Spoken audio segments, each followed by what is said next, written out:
조선시대 초기만 해도 금나라가 망해서 다시 만주로 쫓겨온 여진족들은 서로 이제 뿔뿔이 찢어져 가지고 살기 위해서 여진족 추장들이 조선왕조에다가 와가지고 이제 말하자면 이제 조공을 바쳤습니다. 그리고 여진족이 이제 무예가 뛰어나다는 걸 알으니까 여진족의 명문 가문 집의 아들들은 전부 조선에다가 자기 아들들을 볼모로 이제 서울로 보내요. 그러면 얘네들이 이제 무예가 뛰어나니까 이 친구들을 어디다가 배치를 했느냐? 왕궁 수비대, 지금으로 치면 청와대 경호실에다 다 배치를 했어요. 여진족들이. 그래서 여진족 중에 조선에 와가지고 과거 시험을 봐가지고 가장 높은 관직에 오른 사람이 누구냐? 연산군 시절에 지금으로 치면은 청와대 경호실장에 오른 동청예라는 장군이 있습니다. 여기 동씨 계세요? 동씨는 다 여진족입니다. 네. 동청예 장군이라고. 지금으로 치면은 청와대 경호실장이에요. 그런데 조선은 우리는 4대 중화문명의 후손이고 너희들은 오랑캐야 자식들아. 이런 헛된 망상에 사로잡혀가지고 우리는 명나라의 후예야. 저 여진족 저것들은 저것들은 다 정말 쓰잘데기 없는 놈들이야. 그래가지고 이제 항복이 너무 창피하니까 변명거리를 만들기 위해서 명나라를 숭상하고 청나라를 배척하는 숭명 배청 이데올로기를 아주 국가 차원에서 조작을 하기 시작합니다. 청나라가 어떤 나라냐? 요 빨간 선이 명나라의 영토였습니다. 청나라는 명나라 영토 더하기 이만큼을 더 정복을 해가지고 세계 대제국을 세운 나라입니다. 1800년경에 청나라 인구가 3억 명. 당시 세계 인구가 9억 명이었는데 9억 명 중에 3억 명이 청나라예요. 지금 중국이 자기네들이 하고자 하는 거는 아마 이런 걸 거예요. 청나라가 세계 제국이었으니까 그 위상을 되찾자 하는 인구의 3분의 1을 지배했고 만주족이 자기네들보다 인구가 350배나 많은 중국을 250년 통치했습니다. 그리고 건룡제, 옹정제 이런 강희제 이런 뛰어난 왕들이 연이어 배출됐어요. 인류사에서 정말 유래를 찾기 힘들 정도로 대제국을 오랫동안 통치한 이런 세계적인 나라를 병사가 10,000명도 안 되는 조선이 청나라를 가서 북벌을 하재요. 웃을 일이 아니라 송시열이가 오늘날 주사파 운동권의 원조는 송시열입니다. 네. 왜냐하면 송시열이라는 사람은 쥐뿔도 아무것도 없는데 청나라를 정벌하자라고 북벌이라는 이데올로기 하나를 가지고 권력을 획득한 사람이에요. 운동권 주사파의 원조는 송시열이다. 이런 세계 대제국을 그 당시 조선은 왕실수비대까지 다 합쳐서 병력이 10,000명밖에 안 돼. 근데 그 당시 청나라의 군대가 300만이었거든요. 거기를 쳐들어가서 북벌을 하재요, 이게. 북벌은 사실 자기네들도 현실성이 없다는 걸 다 알았어요. 그런데 인조가 가서 그 오랑캐 추장한테 항복을 했으니까 저놈은 쳐부시지 않으면 안 돼라고 하는 그런 일종의 명분을 만들어 가지고 자기네들이 항복한 것을 합리화하고 자기네들의 정치적인 이득을 얻기 위한 하나의 사기극이었다. 이게. 그런데 청나라가 날이 가면 갈수록 강해지거든요.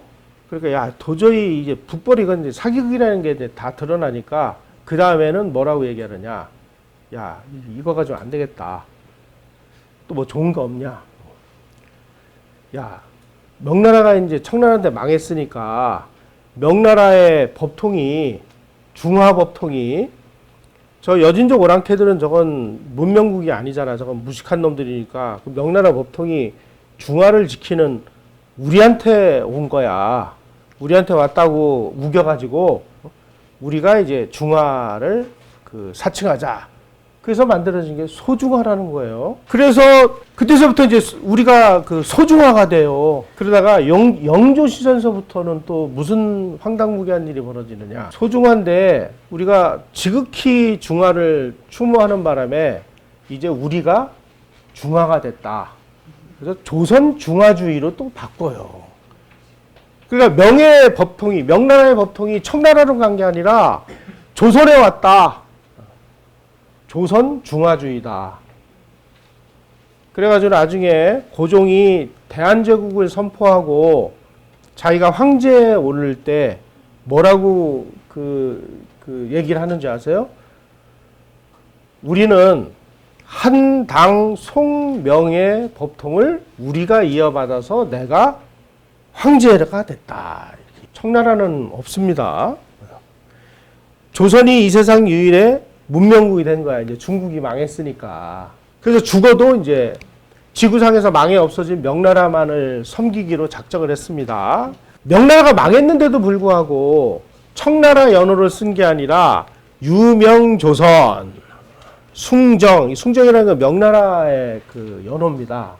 유명조선이라는 건 뭐냐? 명나라에 속한 조선국이다라는 뜻입니다. 그래서 조선에 송시열을 비롯해서 이런 양반 관리들이 죽었을 때 묘비명에는 전부 유명조선국 누구누구누구, 명나라에 속한 조선국은 누구누구누구. 자, 명나라를 칭할 때는 뭐 중국 혹은 중조 또는 황조, 황명 이렇게 표기를 하고, 청나라를 이야기할 때는 오랑캐 나라다. 그래서 호청, 북쪽에 있는 야만족의 나라라고 해서 북국, 그리고 청나라 황제는 청주로 호칭을 합니다.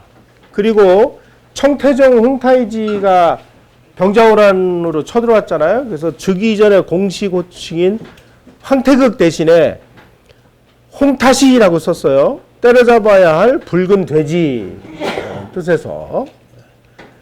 그리고 북경은 명나라 시절에 도성을 지칭하는 이름입니다. 근데 청나라 시절에는 북경이라고 안 부르고 연경, 정보광조가 중국을 통치하는 도성이라는 뜻에서. 그리고 명나라 시절에는 조천사라고 청했는데 청나라 때는 연경을 다녀오는 사실이라고 그래서 연행사. 이게 용어를 다 낮춰버렸습니다. 지금 하는 짓이 똑같죠? 다 이게 제가 아까 말씀드렸잖아요. 저것들 다 송시열의 후예라고. 드디어 이 사람들이 얼마나 더 미친 짓을 하기 시작했냐면, 이미 망해 없어진, 이 명나라가 망해 없어진 지 60주년 되는 1704년에 창덕궁 후원, 여기가 인정된, 이제 왕이 통치하는 데고, 요 후원에 여기에다가 대보단이라는 걸 줘가지고 이미 죽어서 백골이 된 명나라 황제를 제사 지내기 시작을 했어요. 지금 청나라가 눈을 부릅뜨고 있는데, 그래서 낮에 제사 지내면은 이제 청나라 간첩들한테 들킬까봐 야음을 틈타서 심야에 몰래 국왕과 세자가 문무백관을 데리고 1년에 몇십 차례씩 가가지고 밤에 몰래 도둑 제사를 지냈어요.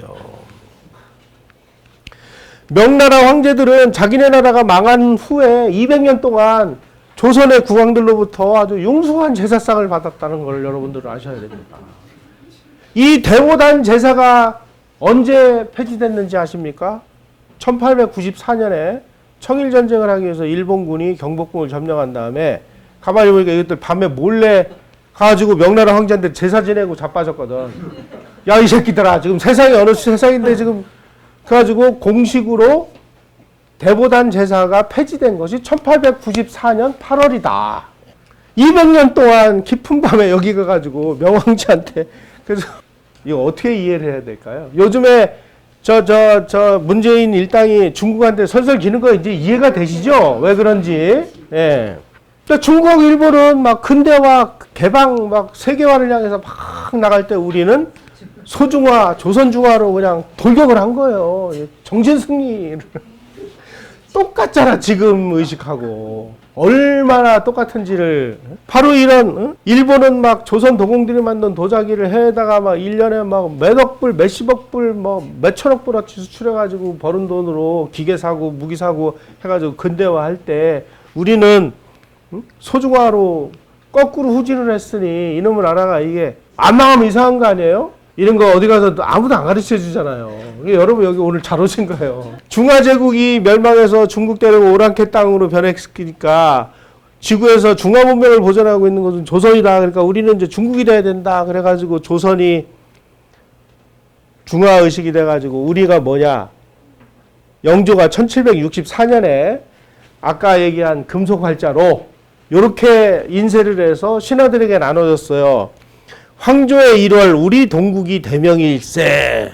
우리가 명나라가 됐다. 그래서 조선 중화주의다. 그래서 우리는 뭐냐? 동쪽의 주나라가 돼야 된다. 그래서 조선을 동주다. 이렇게 얘기를 해요. 베트남도 중국에다 전공을 바쳤지만 베트남은 자기네들이 황제라고 칭하고 황제로서의 그 예우를 다했습니다. 일본도 중국의 황제 체제를 갖다가 천황을 만들었습니다. 조선만 왜 이러는 거예요? 왜? 우리가 기자의 후손이래요. 기자가 봉해지고 나서 겨우 문자를 통했다. 기자께서 조선에 이르시어 우리 백성을 천한 오랑캐로 여기지 않고 후하게 길러주시고 부지런하게 가르쳐 주셨다.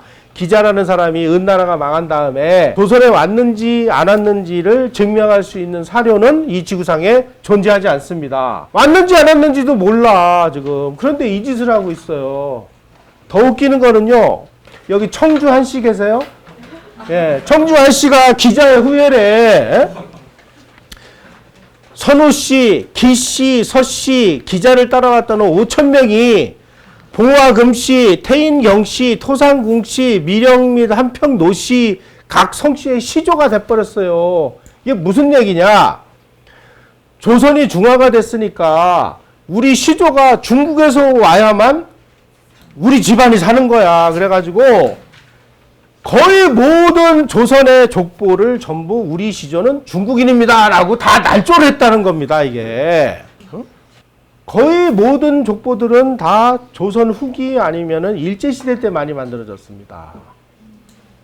자기네 조상을 전부 중국에서 왔다고 그렇게 주장한 사람 중에 노씨들이 있어요. 노씨.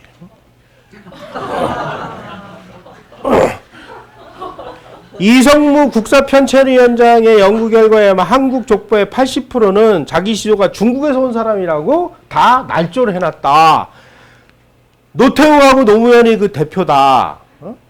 노 씨는 강태공의 후손이라고 주장을 해요. 그래서 노태우가 퇴임 후에 세계 노시대회에 참가해서 선조의 고귀한 뜻을 높이 받들 것이라는 휘호를 노양기념관에 글씨를 써서 붙여놨습니다. 노태우가. 노무현 한술 더 떠가지고 대통령 재임 시절에 서울에서 세계 노시대회를 열고 그 참가자하고 청와대에서 만찬을 했어요. 반기문이가 유엔 사무총장이 되니까 중국에 있는 반시 집청초에서 막 만세를 불렀다는 거 아니에요. 우리의 후손이 드디어 세계 대통령이 됐다고. 응? 여러분 이게 좀 웃을 일입니까? 여러분들은 안 그런 줄 아세요? 자, 이름까지 이제 사기를 치기 시작했습니다. 이 창씨개명을 한 겁니다.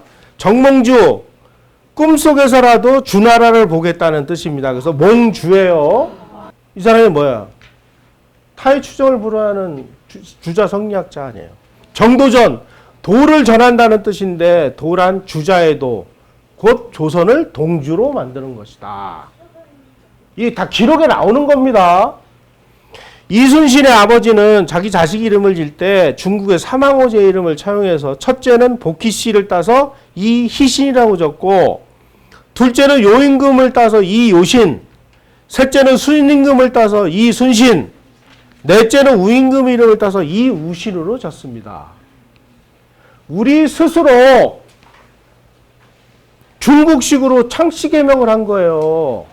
우리 신라 시대만 해도 이름이 막 거칠부 뭐 이런 이름이 있었잖아요. 그리고 다 내팽개치고 전부 중국식으로 창씨개명을 하다 보니까 이름만 가지고는 중국 사람인지 한국 사람인지 구별을 못하는. 자, 여러분, 그러면 여기서 이제 중요한 그 문제가 있습니다. 아니, 중국식 창씨개명은 되는데 왜 일본식 창씨개명은 안 되는 거죠? 식민지 시절의 일본의 창씨개명은 조선을 중화문명권으로부터 분리시켜서 내선일체를 하기 위한 일본의 정책의 일환이었습니다. 조선 사람들이 일본식 창씨개명을 혐오하고 저주하고 지금까지 창씨개명한 놈을 아주 그냥 창자를 꺼내가지고 씹으려고 하는 그런 마음가짐이 아직도 있는 이유는 뭐냐? 그 창씨개명을 요구한 주체가 중화문명이 아니라 바로 그 주자성리학자들이 외놈으로 멸시하고 천대했던 일본이었기 때문이다. 한국이 단일민족이라고 주장하는데 단일민족은 다 사기인데 왜 단일민족이라고 주장을 하느냐? 단일민족이라고 주장하는 그 근거는 뭐냐? 바로 여진이나 몽골이나 흉노나 외놈 혈통이 끼어드는 것은 안 되고 오로지 중국 혈통이 끼어드는 것은 영광으로 생각하는.